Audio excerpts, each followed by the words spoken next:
തൃശൂർ, പാലക്കാട് ജില്ലകളിൽ ഇന്നുണ്ടായത് തീവ്രത കുറഞ്ഞ ഭൂചലനമായിരുന്നു. പുലർച്ചെ 3:56 ഭൂചലനം ഉണ്ടായത്. ഇന്നലെയും ഇതേ മേഖലയിൽ ഭൂചലനം ഉണ്ടായിരുന്നു.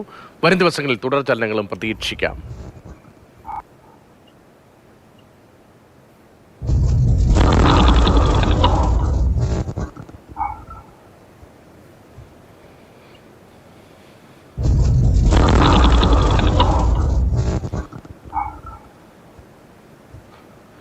ഭൂചലനം ഉണ്ടായ സമയത്തെ ദൃശ്യങ്ങളാണ്.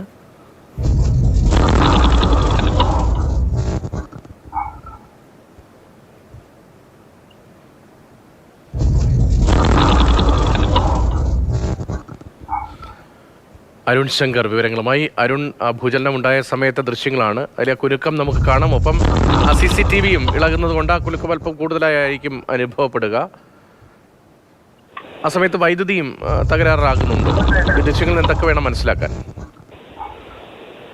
ഇപ്പോൾ ഇന്ന് പുലർച്ചെ ഉണ്ടായ ഭൂചലനത്തിന്റെ CCTV ദൃശ്യമാണ് പുറത്തു വന്നിരിക്കുന്നത്. കേശയിലെ പന്നിത്തരം എന്ന സ്ഥലത്തെ ഒരു വീട്ടിലെ CCTV ദൃശ്യമാണ് പുറത്തു വന്നിരിക്കുന്നത്. അവിടെ ആ വീടിന്റെ ഗേറ്റ് ഈ ഭൂചലനത്തിൽ ഇളകുന്നതായിട്ട് നമുക്ക് ദൃശ്യങ്ങളിൽ നിന്ന് കാണാൻ കഴിയും. ഇപ്പോൾ ഇതിന്റെ തീവ്രത സംബന്ധിച്ചുള്ള വിവരവും പുറത്തു വന്നിട്ടുണ്ട്.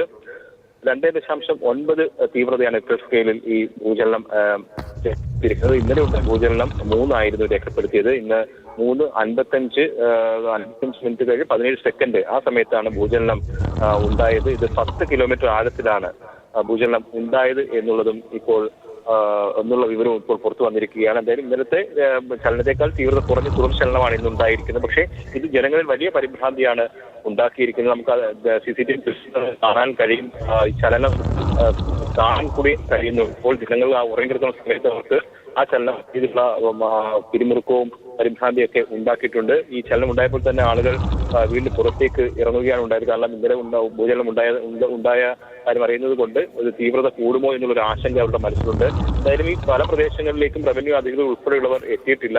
അങ്ങനെ എത്തിയാൽ മാത്രമേ ഈ പ്രദേശവാസികളുടെ ആശങ്കകൾ പരിഹരിക്കാൻ കഴിയൂ. അതോടൊപ്പം തന്നെ ഇങ്ങനെ ചലനം ഉണ്ടാകാനുള്ള കാരണം എന്താണെന്നുള്ളതും കണ്ടെത്തേണ്ടതുണ്ട്. എന്നാൽ മാത്രമേ ഈ ജനങ്ങൾക്കിടയിൽ ഉണ്ടായിട്ടുള്ള പരിഭ്രാന്തി പരിഹരിക്കാൻ കഴിയൂ. എന്തായാലും ഇനിയും ചലനം ഉണ്ടാകാനുള്ള സാധ്യത ഉണ്ട്. ഈ സംസ്ഥാന റവന്യൂ വകുപ്പ് മന്ത്രിയും അതാണ് പറഞ്ഞിരിക്കുന്നത്. അതുകൊണ്ട് തന്നെ ഇവിടെയുള്ളവർ ആശങ്കയിൽ തന്നെയാണ്. ഭൂചലനം ഉണ്ടായപ്പോഴുള്ള CCTV ദൃശ്യങ്ങളാണ് കാണുന്നത്. തീവ്രത കുറഞ്ഞ ഭൂചലനം ആണ് എന്നതാണ് വിദഗ്ധരുടെ പ്രതികരണം. അരുൺ ശങ്കറാണ് ആ വിവരങ്ങൾ നൽകിയത്.